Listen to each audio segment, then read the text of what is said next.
بسم اللہ الرحمن الرحیم۔ فریضہ اقامت دین، دوسرا باب، مقصد فراموشی اور اس کے نتائج۔ اصول و مقصد کی اہمیت۔ کسی خاص اور اہم مقصد کی علمبردار جماعت کی زندگی اس بات پر موقوف ہے کہ اس کی نگاہ اپنے مقصد اور نصب العین پر اچھی طرح جمی رہے، اور مقصد و نصب العین پر نگاہ کا جمع رہنا اس بات پر موقوف ہے کہ اس مقصد تک پہنچنے کے جو اصول ہیں انہیں یہ جماعت دل و جان سے عزیز رکھتی ہو۔ اگر اس کے افراد میں اپنے مقصد کا گہرا عشق اور اپنے اصول کا گہرا یقین موجود ہو تو موت اس کو آنکھیں نہیں دکھا سکتی۔ یہ عشق و یقین اس بات کی ضمانت ہے کہ اس جماعت سے عزت و اقبال منہ نہیں موڑ سکتے، اور پھر اسی عشق و یقین کا یہ لازمی اور فطری تقاضا ہے کہ جماعت کا اجتماعی نظم و نسق اس کے اپنے ہاتھوں میں ہو۔ وہ ایک لمحے کے لیے بھی اس صورتحال کو برداشت نہیں کر سکتی کہ کوئی ایسا اجتماعی نظم اس پر مسلط ہو جو اس کے محبوب اصولوں پر تعمیر نہ کیا گیا ہو، اور اگر سوء اتفاق سے اس پر کبھی ایسے دن آ ہی پڑے تو اس کا ایک ایک فرد اس مچھلی کی طرح بے قرار ہو رہے گا جس کو پانی سے نکال کر خشکی پر ڈال دیا گیا ہو، اور اپنے مقصد، اپنے اصول اور اپنے نظام حیات کی محبت اسے موت کی بازی کھیلنے پر مجبور کر دے گی۔ وہ رائج الوقت نظام کے خلاف سراپائے اضطراب بن جائے گا، اور اس کے ساتھ کسی قسم کے اختیاری تعاون یا مداحنت کا تصور تک اس کے لیے ناقابل برداشت ہوگا، کیونکہ وہ جانتا ہوگا کہ میری انفرادی اور جماعتی زندگی کا تشخص جن اصولوں سے قائم ہے ان کا اسی نظام قاہر نے گلا گھونٹ رکھا ہے۔ یہ اضطراب سکون سے اسی وقت بدل سکے گا جب کہ وہ اس نظام غیر کی دھجیاں بکھیر چکا ہوگا۔ اس کے برخلاف اگر کسی جماعت کے اندر اپنے اصولوں کا یقین مرجھا گیا اور اپنے مقصد و نصب العین کا عشق بے جان ہو گیا ہو تو یہ اس کے مٹ جانے کی ناقابل انکار علامت ہے۔ اس کم یقینی اور سرد مہری کے نتیجے میں اگر اس کے اندر کسی دوسرے نظام کے ساتھ تعاون اور مداحنت کا رجحان ابھر آئے تو اس پر ہرگز کوئی تعجب نہ کرنا چاہیے، اور کسی ایسے رجحان کا ابھر آنا اس کے سوا اور کوئی معنی نہیں رکھتا کہ حیات ملی کے محافظوں نے خزانے کی کنجیاں دشمنوں کے حوالے کر دیں، اور اب اس پونجی کا لٹ جانا بس کوئی دن کی بات ہے جسے کوئی معجزہ ہی روک سکتا ہو تو روک سکے۔ پھر چونکہ زوال ہو یا کمال اس دنیا میں کسی کی فطرت میں ٹھہراؤ نہیں ہے، اس لیے اس کے یقین و عشق میں اس زوال کا عمل اپنی رفتار سے برابر آگے بڑھتا جاتا ہے، اور آخرکار ایک مقام پر پہنچ کر وہ اسی لٹی ہوئی پونجی کے لٹ جانے کے احساس کو بھی لوٹ لیتا ہے۔ یہ وہ وقت ہوتا ہے جب افراد جماعت میں کسی دوسرے اصول و نظام زندگی کی غلامی کا ذوق پیدا ہو جاتا ہے، جب وہ تعاون اور مداحنت کی بھی حدیں پھاند چکے ہوتے ہیں، جب انہیں اپنا اصولی اور اخلاقی موقف ہی نہیں یاد رہ جاتا، جب وہ اپنے مقصد اور اصول سے اتنے بیگانہ ہو جاتے ہیں کہ ان کا عملی رویہ تو ان چیزوں کے غلط اور ناقابل قبول ہونے کی گواہی دینے ہی نہیں لگتا۔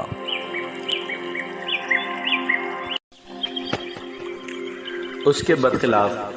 اگر کسی جماعت کے اندر اپنے اصولوں کا یقین مرجھا گیا اور اپنے مقصد و نصب العین کا عشق بے جان ہو گیا ہو تو یہ اس کے مٹ جانے کی ناقابل انکار علامت ہے۔ اس کم یقینی اور سرد مہری کے نتیجے میں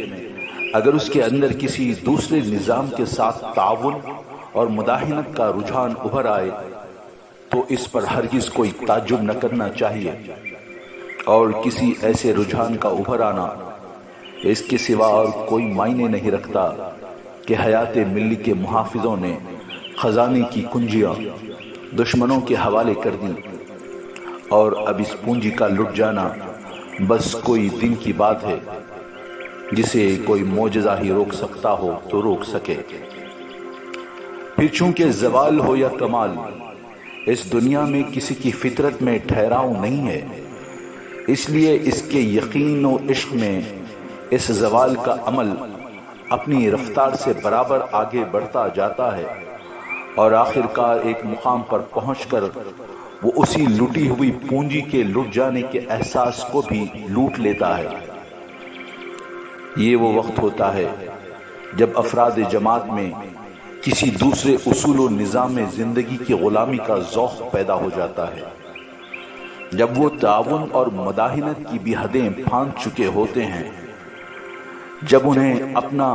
اصولی اور اخلاقی موقف ہی نہیں یاد رہ جاتا، جب وہ اپنے مقصد اور اصول سے اتنے بیگانہ ہو جاتے ہیں کہ ان کا عملی رویہ تو ان چیزوں کے غلط اور ناقابل قبول ہونے کی گواہی دینے ہی لگتا ہے، ان کو نظری طور پر بھی یہ گوارا نہیں رہ جاتا کہ معاشرے اور مملکت کی باغ دوڑ پھر سے ان اصولوں کے ہاتھ میں دے دیے جانے کی کوئی جد و جہد کی جائے،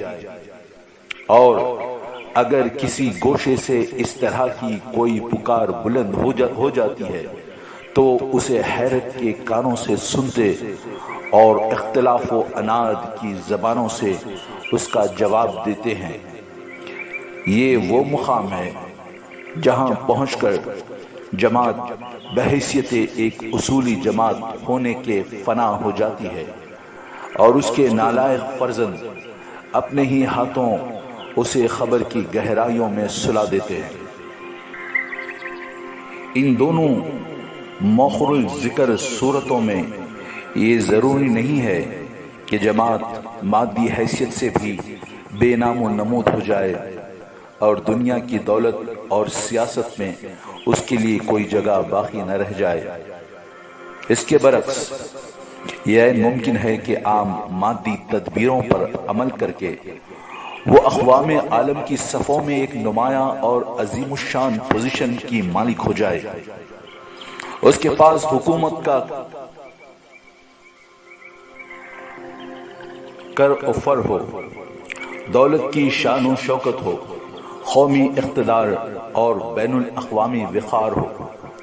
لیکن اپنی ان تمام شوکتوں اور عظمتوں کے باوجود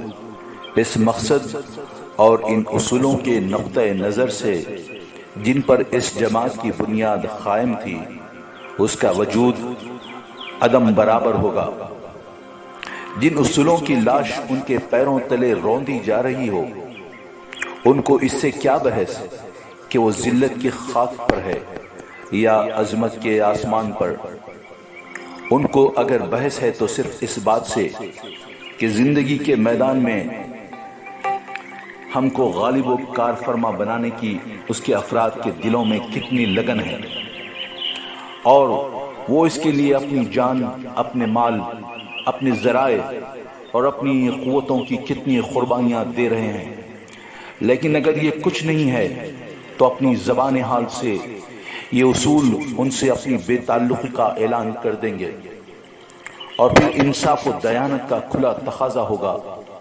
یہ لوگ بھی اپنی طرف سے اس اعلان کے برحق ہونے کی تصدیق کر دیں۔ اب ان کے لیے یہ کسی طرح بھی جائز نہیں رہ جاتا کہ وہ ان اصولوں کا نام بدستور اب بھی لیتے جائیں اور اپنے آپ کو اس جماعتی لقب سے موصوف کرتے رہیں جو کبھی ان اصولوں کی صحیح نمائندگی کے سبب ہی انہیں ملا تھا۔ اصول اسلام کی شرکت بیزاری۔ اس اصولی حقیقت کا اطلاق دنیا کی ہر جماعت پر ہوتا ہے۔ امت مسلمہ بھی اس کلیے سے کسی طرح مستثنیٰ نہیں ہو سکتی۔ اس کی بھی اپنی واقعی زندگی کا دار و مدار اول و آخر اپنے اصل مقصد وجود اور اپنے اصول حیات ہی پر ہے۔ اس کے لیے بھی اپنے اصولوں کی اہمیت ویسی ہی ہے جیسی کہ کسی اور جماعت کے لیے اس کے اصولوں کی ہو سکتی ہے، بلکہ اس سے بھی کہیں زیادہ، کیونکہ زندگی کے دوسرے مسلکوں کے مقابلے میں اسلامی مسلک حیات کی ایک ممتاز نوعیت ہے۔ وہ ایک ایسی خصوصیت کا حامل ہے جو کسی اور مسلک، ازم اور نظام میں نہیں پائی جاتی۔ دنیا میں اسلام کے علاوہ دوسرے جتنے بھی نظام پیش کیے گئے ہیں وہ سب انسان کے اپنے دماغ کی پیداوار ہیں۔ اس لیے مزید غور و فکر اور نئے تجربات اور معلومات کی روشنی میں ان کے اندر ترمیم کی گنجائش ہمیشہ موجود رہتی ہے، حتیٰ کہ ضرورت جب مجبور کر دیتی ہے تو ان میں کتنے ہی بیرونی اصولوں کا پیوند بھی لگایا جاتا ہے، جس پر ان کے مخلص سے مخلص اور پرجوش سے پرجوش عقیدت مندوں کو بھی عموماً کسی احتجاج کا خیال تک نہیں آتا۔ لیکن اسلام کا معاملہ اس باب میں بالکل دوسرا ہے۔ اس کا دعویٰ ہے کہ میرا پیش کیا ہوا مسلک کے حیات اور میرے اصول کسی انسانی دماغ کا نتیجہ نہیں ہے، بلکہ یہ اس علیم و خبیر کے تجویز فرمائے ہوئے ہیں جو نوع انسانی کے فطری تقاضوں، اس کی انفرادی اور اجتماعی مصلحتوں اور اس کی تمام داخلی اور خارجی ضرورتوں کا صحیح اندازہ داں ہیں، اور جس کی نگاہ سے انسانی سرشت کا کوئی گوشہ بھی مخفی نہیں ہے۔ اس لیے یہ مسلک کامل عدل اور توازن کا مسلک ہے، فطرت کے ٹھوس حقائق پر مبنی ہے، عالمگیر اور جہانی ہے، وقت اور جگہ کی حد بندیوں سے آزاد اور کسی ترمیم کی ضرورت سے ہمیشہ کے لیے بے نیاز ہے۔ بشری علوم و افکار اور نئے سے نئے تجربات اور معلومات اس کی کسی ایک اصل پر بھی کبھی انگلی نہیں رکھ سکتے۔ اس لیے اگر کسی نے اس کی پیروی کا دعویٰ رکھتے ہوئے بھی ایسی کوئی جسارت کرنی چاہی تو اس کا شمار اس کے باغیوں میں ہوگا، نہ کہ فرما برداروں میں۔ کہا جاتا ہے کہ اسلام کا یہ رویہ بہت سخت اور سرے تاثر آمرانہ ہے، لیکن یہ بات وہی شخص کہہ سکتا ہے جو یا تو اسلام کے اس دعوے ہی کا منکر ہو کہ وہ ایک خداوندی مسلک حیات ہے، یا پھر وہ حقیقت اور گمان میں فرق ہی کرنا نہ جانتا ہو اور علم الہی کو علم انسانی پر قیاس کرتا ہو، ورنہ اس سے بڑا عقلی دیوالیہ پن اور کیا ہوگا کہ ایک شخص یہ بھی کہتا ہو کہ اسلام کے پیش کیے ہوئے اصول کا سرچشمہ علم الہی ہے، اور ساتھ ہی یہ بھی کہتا ہو کہ یہ اصول قابل ترمیم بھی ہو سکتے ہیں۔ اس مسلک حیات کا کٹر سے کٹر مخالف بھی از روئے انصاف کسی کو یہ حق آزادی نہیں دے سکتا کہ ایک طرف تو وہ اسلام کی دعوت کا دم بھرے، دوسری طرف اس کے اصولوں پر عمل جراحی بھی کرتا پھرے۔ ہاں، اس کو یہ آزادی ہر وقت حاصل ہے کہ وہ سرے سے اسلام ہی کو چھوڑ دے، اگر اس کے پورے دعوے کی پوری سچائی میں اسے تردد ہو اور اس کے نزدیک اس کے اصول ترمیم و اصلاح کے محتاج ہوں۔ اس فرق کو ذہن نشین کر لینے کے بعد یہ بات آسانی سے سمجھ میں آتی ہے کہ اگر کسی اور جماعت کے لیے اپنے مسلک کے مخالف اصولوں اور مسلکوں سے تعاون یا مصالحت کرنا ممکن ہو تو ہو، مگر اسلام کے نام پر بننے والی جماعت کے لیے تو کسی غیر اسلامی نظام زندگی سے مصالحت یا مدانحت کا تصور بھی حرام ہے۔ چنانچہ جب قرآن نازل ہو رہا تھا اور ملت اسلامیہ کی بنیادیں بھری جا رہی تھیں تو اس کو مخالف کیمپ سے اس پالیسی کے اختیار کر لینے کی بار بار ترغیب ملتی رہی، مگر اللہ تعالیٰ کی طرف سے قطعی ہدایت تھی کہ پیغمبر اور ان کے ساتھی اس ترغیب کو ہرگز خاطر میں نہ لائیں۔ مثلاً اس کیمپ نے جب اپنی اسلام دشمن تدبیروں اور سرگرمیوں کو کسی طرح بھی کامیاب ہوتے نہ دیکھا تو اس نے نبی صلی اللہ علیہ وسلم کے سامنے یہ تجویز رکھی کہ اس قرآن کے بجائے کوئی دوسری کتاب لائیے یا پھر اس میں رد و بدل کر دیجیے۔ سورہ یونس کی 15ویں آیت کا ترجمہ۔ اس تجویز کے پیش کرنے والوں کا منشا صاف ظاہر ہے۔ دراصل یہ ایک تجویز یا مطالبے سے زیادہ ان کی طرف سے ایک پیشکش تھی۔ ان کا مدعا یہ تھا کہ محمد صلی اللہ علیہ وسلم اپنی تعلیمات میں ہمارے مشرکانہ افکار و عقائد کے لیے بھی کوئی گنجائش نکال دیں تو ہم ان کی مخالفت سے باز آ جائیں گے اور ان کی بات مان کر ان کے پیرو بن جائیں گے۔ ان کی اس تجویز یا پیشکش کا جو جواب اللہ تعالیٰ نے نبی صلی اللہ علیہ وسلم سے دلایا وہ یہ تھا، قُلْ مَا يَكُونُ لِي أَنْ أُبَدِّلَهُ مِنْ تِلْقَاءِ نَفْسِي إِنْ أَتَّبِعُ إِلَّا مَا يُوحَىٰ إِلَيَّ۔ ان سے کہہ دو کہ مجھے اس بات کا قطعاً کوئی استحقاق نہیں کہ میں اپنی طرف سے اس قرآن میں کوئی رد و بدل کر دوں، میں تو بس اسی چیز کی پیروی کرتا ہوں جس کی میری طرف وحی کی جاتی ہے۔ اصولی اور بنیادی باتیں تو خیر بڑی چیز ہوتی ہیں۔ اللہ تعالیٰ نے تو اپنے پیغمبر کو اس بات سے بھی پوری سختی کے ساتھ خبردار کر دیا تھا کہ خواہ حالات کا تقاضا اور وقت کی مصلحت کچھ ہی کیوں نہ ہو، وہ شریعت کے کسی ایک جزوی قانون کو بھی نظر انداز نہیں کر سکتے۔ وَأَنِحْكُمْ بَيْنَهُمْ بِمَا أَنزَلَ اللَّهُ وَلَا تَتَّبِعْ أَهْوَاءَهُمْ وَاحْذَرْهُمْ إِن يَفْتِنُوكَ عَن بَعْضِ مَا أَنزَلَ اللَّهُ إِلَيْكَ۔ سورہ مائدہ 49ویں آیت۔ اے پیغمبر، ان کے درمیان اس قانون کے مطابق فیصلہ کرو جسے اللہ نے نازل فرمایا ہے، اور ان کی خواہشوں کی پیروی نہ کرو، اور دیکھو اس بات سے ہوشیار رہو کہ کہیں یہ لوگ تم کو اس ہدایت کے کسی جز سے غافل کر کے فتنے میں نہ ڈال دیں جس کو اللہ نے تم پر اتارا ہے۔ یہ تو اسلامی تعلیمات میں کسی بنیادی یا جزئی ترمیم کی خواہش اور کوشش کا معاملہ تھا۔ اس کے بعد دوسرے درجے پر ان کی ایک اور خواہش اور کوشش ہوئی، اور وہ یہ کہ کاش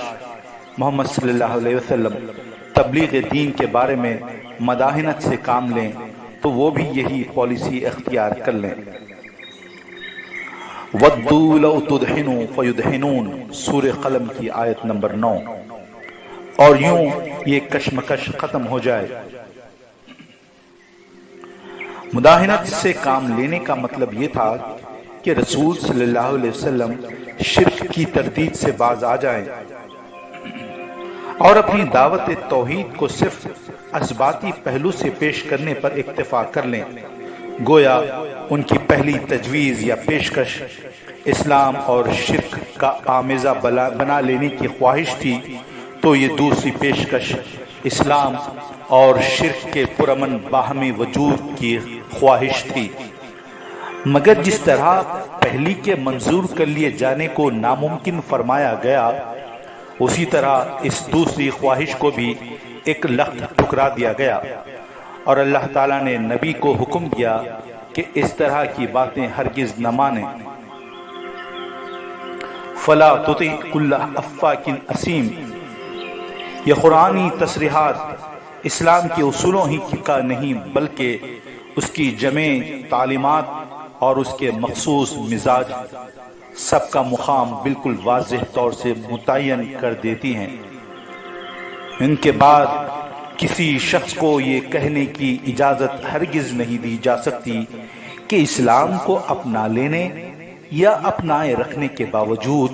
اس کے اصولوں کی پیروی میں انسان آزاد ہے اور حسب ضرورت ان میں ترمیم کر لے سکتا ہے۔ مقصد شناسی کا معیاری نمونہ۔ عملاً آج امت مسلمہ کی جو حالت بھی ہو، مگر اپنی زندگی کے آغاز میں ہر با اصول جماعت کی طرح یہ جماعت بھی اپنے مقصد کا گہرا عشق اور اپنے اصولوں کا سچا یقین لے کر اٹھی تھی، اور اس طرح اٹھی تھی کہ رکاوٹوں کی کوئی بڑی سے بڑی چٹان بھی اس کا رخ نہ موڑ سکی۔ اس راہ میں اسے کیا کچھ پیش نہیں آیا، جانی اور مالی مصیبتوں نے اس پر یورش کی،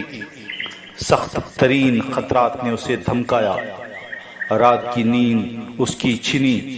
دن کا سکون اس کا برہم ہوا، قید و بند کی آزمائشوں نے اسے آنکھیں دکھائیں، مگر تاریخ گواہ ہے اور اس کی اس گواہی کو کوئی بھی جھٹلا نہیں سکتا کہ ہولناک مصائب اور مشکلات کے اس امڑتے ہوئے طوفان میں بھی یہ جماعت اپنے اصل موقف سے ایک انچ ہٹنے پر بھی کبھی راضی نہیں ہوئی، حالانکہ اگر وہ مصالحت اور مداہنت کو ذرا بھی راہ دے دیتی